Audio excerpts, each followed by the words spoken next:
E aí pessoal, beleza? Então, hoje estou trazendo para vocês mais uma aula do nosso conteúdo, tá bom? E o tema de hoje ele é bem interessante, porque é Revolução Industrial. Então se liga que a aula vai começar. Bom, pessoal, Revolução Industrial, tá? Ela vai acontecer. Detalhe é o seguinte, pessoal, por mais que a gente coloque a data, tá, na história e tudo mais, você sempre tem que pensar o seguinte: não é que a Revolução Industrial começou no dia 1º de janeiro de 1760 e acabou no último dia de 1860, tá bom? Esse período de 100 anos que nós colocamos é para nós termos uma base, tá? Mas não é tipo assim, tinha a Revolução Industrial até 1860, aí 1º de janeiro de 1861 não tem mais Revolução Industrial, tá? Não pensem desse jeito, porque a Revolução Industrial acontece até hoje, tá? Isso aqui é uma marcação histórica que a gente faz para poder se localizar quando vai estudar um conteúdo, beleza? Bom, o que a Revolução Industrial vai acontecer? Temos basicamente 5 fatores, tá? Burguesia é a mesma burguesia que a gente estudou lá no 7º ano, que surgiu no feudalismo e tudo mais, tá? Então essa burguesia ela está só crescendo e chegou nesse ponto aqui, onde a burguesia ela fica mais importante que os reis, beleza? Porque ela tem muito dinheiro e o dinheiro começa a falar mais alto que o poder, tá? Temos também a supremacia naval. Mas supremacia naval de quem? Inglaterra. Por quê? Todo esse processo de Revolução Industrial, no começo, a primeira Revolução Industrial, vamos chamar assim, acontece na Inglaterra. Porque é na Inglaterra que você vai ter uma burguesia atuante, é na Inglaterra que você vai ter uma supremacia naval, ou seja, os mares, os oceanos, eles eram controlados pela Inglaterra, tá? Eles que comandavam o que podia, o que não podia entrar, o que podia atravessar, o que não podia, beleza? Temos também na Inglaterra uma mão de obra abundante, e aí que vem uma política que nós já trabalhamos, que é a política do cercamento, tá? Como eu falei para vocês, quando vai começar a ter os primórdios da Revolução Industrial, a Inglaterra sabia que precisaria de terras. Só que essas terras que eles queriam estavam na mão dos camponeses. O que eles faziam? Cercamento. Então um membro oficial do governo, por exemplo, ele chegava até aquela pessoa e falava o seguinte: você mora aqui nessa terra tal, tal e tal, certo? E eu preciso de um documento que comprove que a terra era sua. Só que aí que entra um pequeno problema, que é o seguinte, pessoal: a maioria, a imensa maioria dessas pessoas, eles não tinham documentos. Por quê? Porque eles viviam naquela terra cerca de 100 a 100, 200, 300 anos. Então eles viviam lá tranquilo, eles sempre viveram lá. A família dele vivia lá, o tataravô vivia lá. E eles nunca se preocuparam em ter um documento. Então quando o governo inglês, principalmente comandado pela Rainha Elizabeth, eles chegavam naquela pessoa lá e pediam um documento, por exemplo, aquela pessoa não tinha um documento, é a mesma coisa que aquela terra não ser dele. Então ele era considerado um invasor e aquela terra ia ser cercada, e a partir de então aquela terra pertencia à coroa da Inglaterra. E aí o nome, política de cercamento. Também tem muita matéria-prima, porque a primeira Revolução Industrial ela vai acontecer no setor de tecidos. E o que as pessoas, o que o governo inglês basicamente ele vai começar a criar naquelas terras que eles cercavam? Ovelhas, tá? Para conseguir a lã da ovelha. E pessoal, cercamento, já falei para vocês. Bom, vamos lá. Acontece, pessoal, que nós vamos ter também as fábricas, tá? Qual que é o papel das fábricas, pessoal? Seguinte, você sempre vai ter na história assim, do mundo, até a Revolução Industrial, um trabalho mais manual, artesanal, certo? Então, por exemplo, quando um ferreiro na Idade Média ele ia produzir uma espada, ele produzia tudo, desde a primeira pecinha daquela espada até o final. Quando ele ia produzir uma armadura, é a mesma coisa, certo? Se o cara fosse produzir uma carroça, era isso. Então a pessoa ela era especializada naquela produção. O sapateiro produzia todo o sapato, certo? O alfaiate produzia toda a peça de roupa, beleza? Isso era um trabalho mais artesanal, mais manual. Isso começa a mudar com o surgimento das fábricas e a Revolução Industrial. Por quê, pessoal? Pense no contexto. Você vai ter a Inglaterra, certo? Que acabou de se unificar, ali está unificada, beleza? Você vai ter na Inglaterra muito dinheiro da burguesia. Você vai ter a matéria-prima que eles precisavam, basicamente, que são as ovelhas e a lã e tudo mais. Você vai ter uma mão de obra muito importante. Por quê, pessoal? As pessoas que foram expulsas das terras que elas moravam, elas não têm mais onde morar, não tem mais a fonte de renda delas. Qual que vai ser a finalidade? O que vai sobrar para elas? Trabalhar nas fábricas, certo? Então vão ter muitas pessoas que vão ficar sem roupa, vão ficar sem casas, tá bom? E vão ter que trabalhar nas fábricas por condições horríveis que a gente vai ver daqui a pouco, tá bom? Então, pessoal, é o seguinte: as fábricas compreendem uma parte fundamental no processo de revolução industrial. É nela que está localizada a mão de obra e o produto final a ser feito, tá? A gente vai começar a entender que essa fábrica aqui, ela não é um trabalho artesanal. Tirem isso da cabeça. Então esse negócio que eu falei para vocês, do cara produzir todas as partes de um sapato ou de uma espada, por exemplo, não vai mais existir, tá bom? O processo de produção ele vai começar a ser dividido, tá bom? Vai ter uma divisão, certo, de trabalho. Bom, pessoal, dentro das fábricas as condições de trabalho elas eram precárias, beirava insalubridade e muitas vezes as pessoas trabalhavam 18 horas por dia. Por quê? Vamos entender isso agora. As condições de trabalho dentro de uma fábrica elas são ruins, tá? Por quê? O dono da fábrica ele não está preocupado, por exemplo, em tratar o funcionário bem, em dar uma coisa boa para o funcionário trabalhar, o local arejado, bem dividido, limpo. O que ele quer? O lucro. Porque o que eu sempre falo para vocês, galera, a burguesia ela só está preocupada, ela só liga para o dinheiro. Então, se para eles conseguirem lucrar, por exemplo, o máximo possível, eles têm que fornecer uma condição horrível para o trabalhador deles, é o que eles vão fazer, beleza? Eles não se importam se o cara vai ficar trabalhando 12 horas, 18 horas por dia. O que eles querem é o dinheiro, é o lucro, beleza? É o que a gente chama de mais-valia, que a gente vai entender isso um pouco mais para frente. Bom, pessoal, a mão de obra naquela fábrica, ela vai consistir basicamente em homens, mulheres e crianças. Eu vou explicar para vocês agora por quê. Os homens, pessoal, porque eles eram tradicionalmente na época, beleza? Na maioria das culturas é assim, os chefes de família. Então eles eram responsáveis por chefiar a família e trazer o dinheiro para conseguir manter aquela casa, para conseguir levar comida para a mesa e tudo mais, certo? Porém, aconteceu um fenômeno que é a Revolução Industrial. E agora esse cara aqui, mais que ele trabalha numa fábrica, ele não consegue mais sustentar a família dele sozinho. E por quê, pessoal? Porque ele ganha muito pouco, tá? Então imagina você trabalhar 18 horas por dia, por exemplo, para ganhar, vamos supor, 50 centavos por dia, para ganhar R$1 por dia. Você vai conseguir manter uma família ganhando R$1 por dia? Não vai. Tipo, era impossível para aquele cara, certo? Então vamos colocar o seguinte, ele sozinho, pessoal, não consegue. Só ele não dá conta de sustentar aquela família.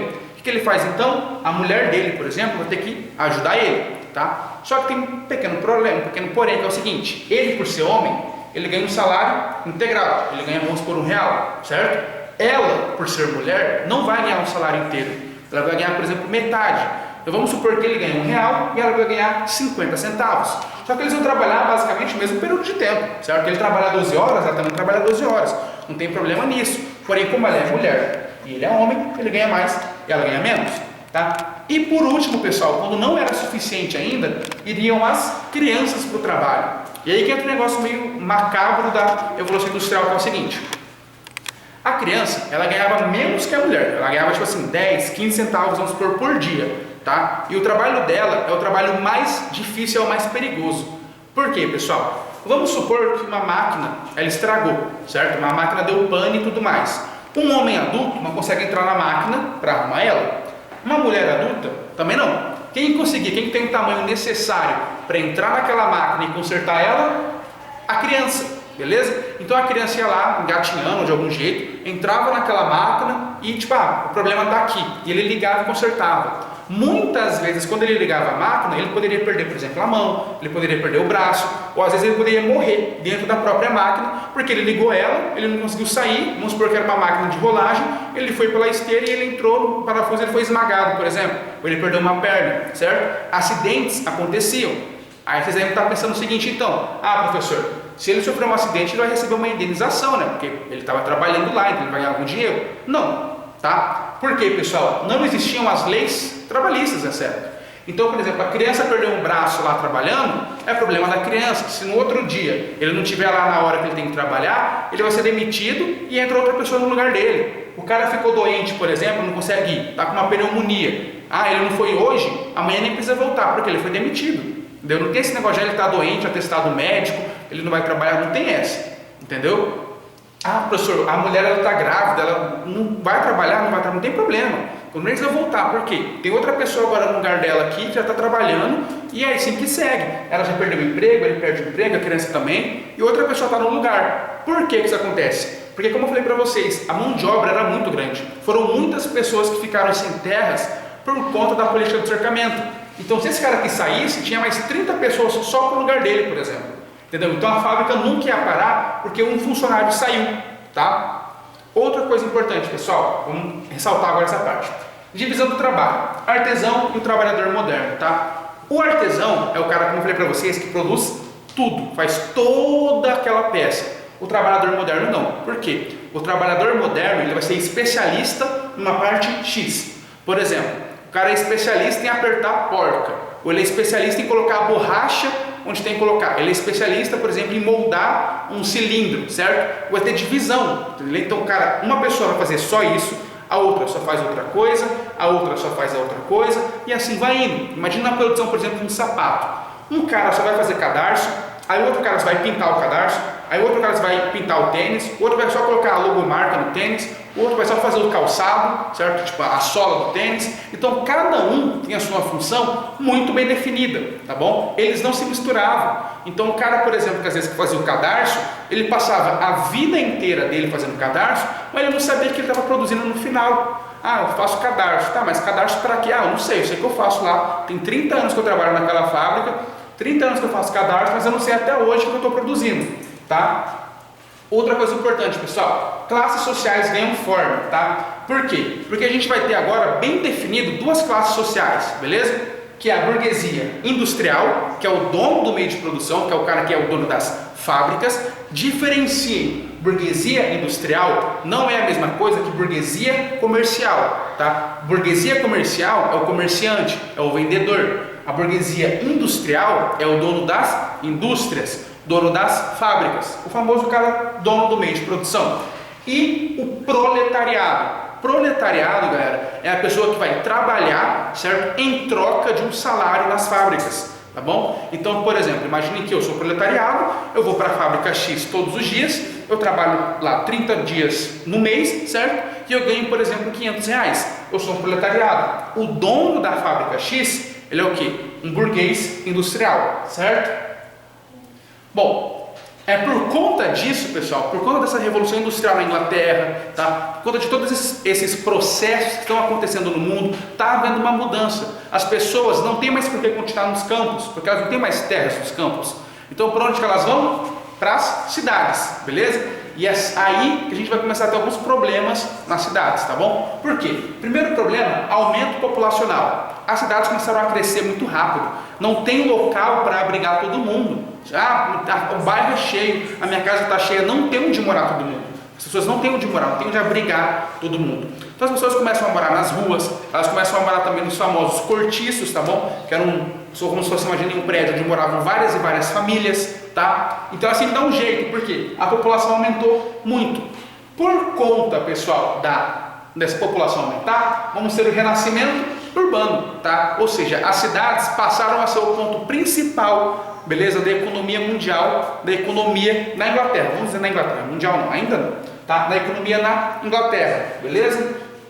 As fábricas, elas vão utilizar basicamente, pessoal, como formas de produção, como formas de energia, o vapor, beleza? O carvão como matéria-prima, e isso vai gerar a poluição. Agora imagine o seguinte, imagine uma cidade que ela sempre teve 10 mil pessoas, sempre, tinha lá 10 mil pessoas, 11, às vezes 9, mas ela tinha aquela média de 10 mil. Aí, pessoal, em questão de 2 anos, de 10 mil, passou para 80 mil pessoas. Aquela cidade, ela não estava preparada para receber tudo isso de gente. Ela não estava preparada para esse aumento populacional. Então já está tudo na gambiarra, certo? Não tem casa com encanamento direito, não tem muito bem saneamento básico, certo? Não é muito bem definido as ruas, onde começa, onde termina, está meio que uma confusão. Aí você junta isso com as inúmeras fábricas que vão ter naquela cidade, produzindo poluição, mas é muita poluição. Chegou uma época em Londres, onde os cidadãos eles não conseguiam falar se estava de dia ou de noite, porque a fumaça da fábrica era tão grande que ela tampava basicamente o sol. Então o cara já não sabia mais se era dia, se era noite, beleza? Fora que ele ficava dentro de uma fábrica o dia inteiro, tá bom? Então as fábricas, lembrem-se, tá? Um detalhe para vocês, como que são essas fábricas? Elas não têm janelas, beleza? Normalmente, por quê? Porque o trabalhador não vê, por exemplo, ele entrou de manhã, ele vai ficar lá para ele não ver que está ficando à noite, por exemplo, querer ir embora. Então as fábricas não têm janelas, tá bom? As fábricas elas eram um amontoado de pessoas em várias e várias fileiras, beleza? Então tipo assim, imagina você tá aí no seu quarto agora, sozinho, confortável, beleza? Agora imagina colocar mais 300 pessoas no seu quarto para ficar aí para morar com você. Vai ficar confortável? Não vai. Você vai começar a ter conflito, você vai começar a brigar, você vai querer ter seu espaço de volta, mas não tem como você ter isso. Por quê? Porque agora aquelas 300 pessoas vão morar no seu quarto, igual nas fábricas. Depois que as fábricas começam a surgir, não tem como voltar atrás, vamos acabar com as fábricas e vamos voltar a viver no campo. Não tem mais esse ponto, beleza? Bom, vai passar, pessoal, a existir em volta das fábricas, tá, os bairros industriais. Para quem quer ter uma ideia do que é um bairro industrial, tem um filme bem legal chamado Billy Elliot, tá, que retrata sobre a vida dos operários da Inglaterra. É um filme que vai retratar ali da década de 70, década de 80, mas a ideia do bairro industrial é a mesma, que eram bairros formados exclusivamente por operários que viviam, que trabalhavam naquelas fábricas, beleza? E esses bairros eles funcionavam como sindicatos. Então, quando eles queriam fazer uma greve, reivindicar salários melhores ou condições de trabalho, eles se reuniam no próprio bairro ali para realizar isso, tá bom? Isso são os famosos bairros industriais, tá? Os tão famosos bairros industriais da Inglaterra. Bom, a pessoa que vivia na Revolução Industrial, os trabalhadores, foquem neles. O ponto principal da Revolução Industrial são os trabalhadores, tá? Eles não aceitavam tudo isso, tipo assim, de boa, beleza, nossa, o cara vai lá, me explora, eu tenho que trabalhar igual um condenado para ele, eu vou ganhar pouco e tá beleza para mim. Eles não gostavam disso. Porém, lembre-se, isso, por mais que era horrível, essa vida deles era ruim, é melhor que nada, tá bom? Então eles vão fazer revoltas. Temos duas muito famosas, tá? A primeira delas é o ludismo, tá? Ou movimento ludista, beleza?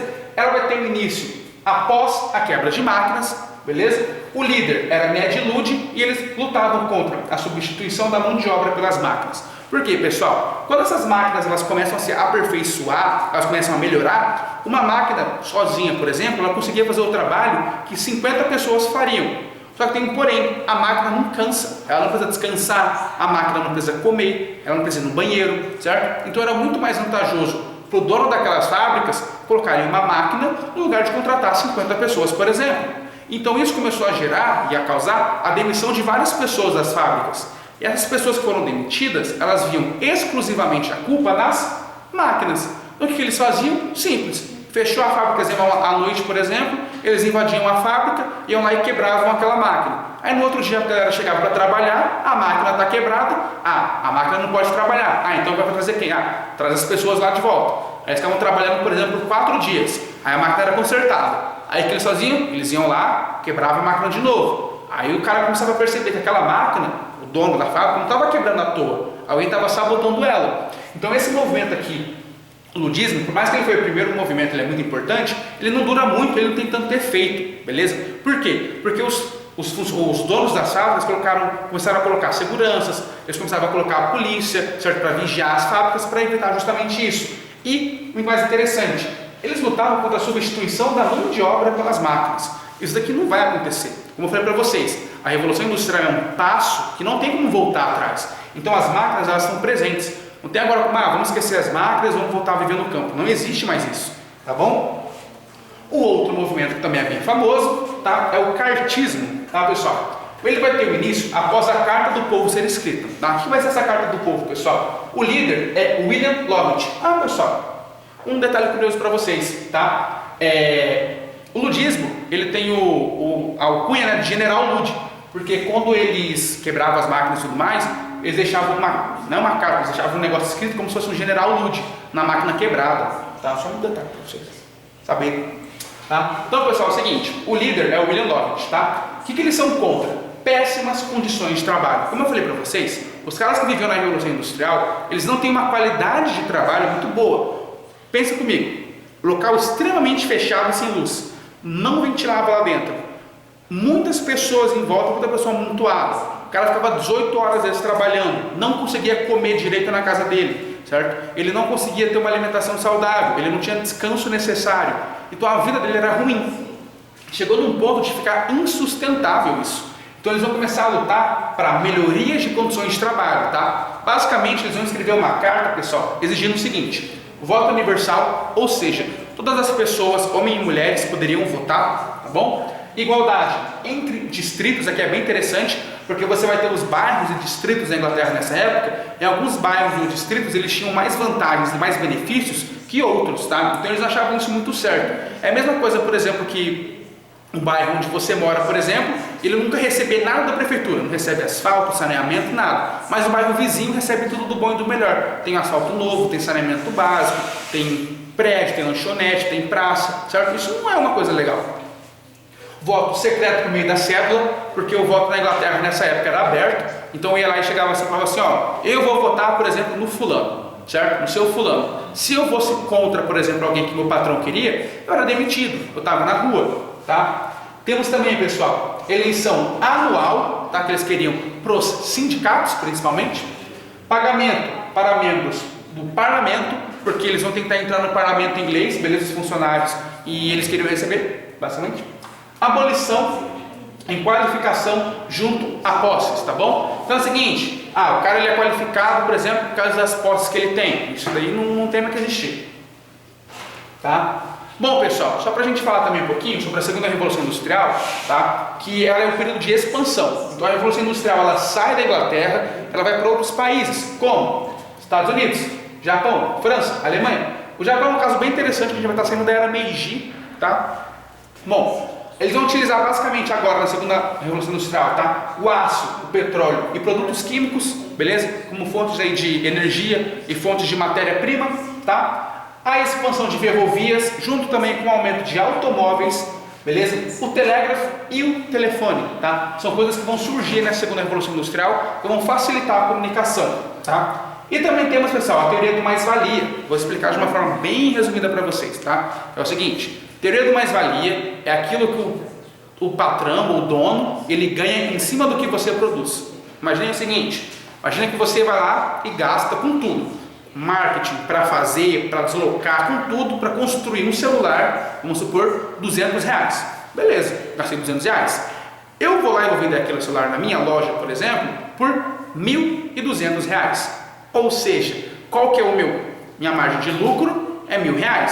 Pô, beleza. Então eu, Marcos, como sou o dono da fábrica, então o dono daquela loja, eu ganhei R$1.000 sem fazer nada. Por quê?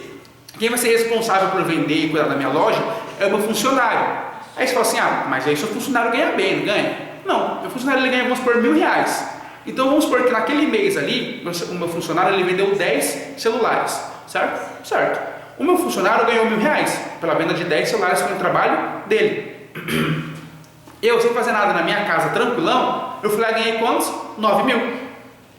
Essa é a mais-valia, essa diferença entre o que eu vou gastar para produzir e o que eu vou vender no final, beleza? É o que o Marx vai criticar bastante, mas daí é outro conteúdo. Bom, pessoal, é esse, tá? Sobre a segunda revolução industrial. Espero que tenham gostado e até a próxima aula.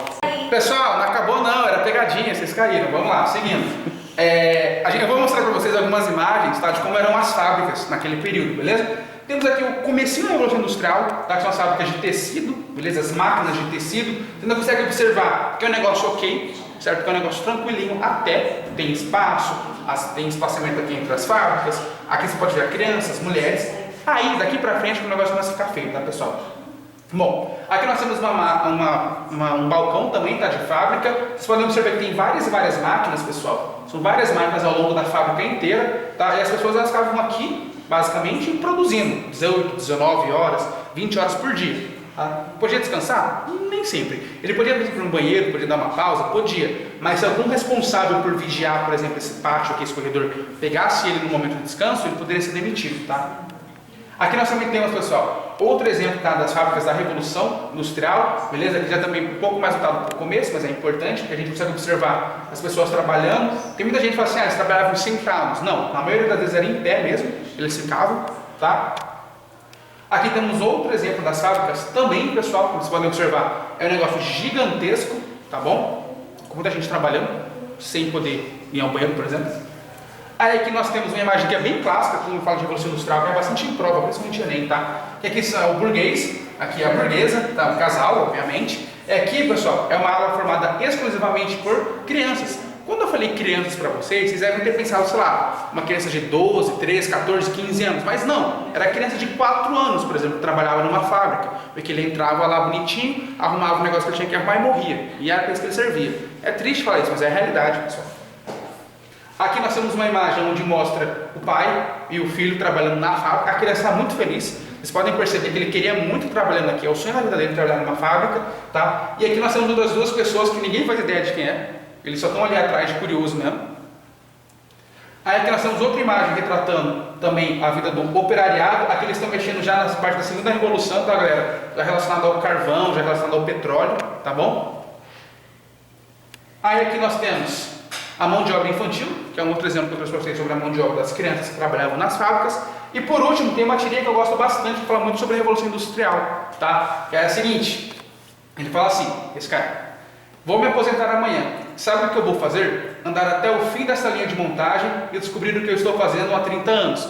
Por quê? Como eu falei para vocês, pessoal, esse cara aqui, por exemplo, ele podia passar a vida inteira dele realizando um processo, fazendo alguma atividade, e ele não tinha noção do produto que ele estava fazendo, beleza? E a tirinha retrata justamente isso. Qual que é a função dele, pessoal? É colocar imagina eu, né, o preguinho, certo? Nessa peça, para outro cara só ficar rosqueando, aí um cara mais lá na frente vai fazer uma outra coisa, e é isso que ele fez durante 30 anos, ele não saía daqui. Essa foi a função dele, beleza? E agora sim a aula acabou, pessoal. Espero que tenham gostado, beleza? E até a próxima.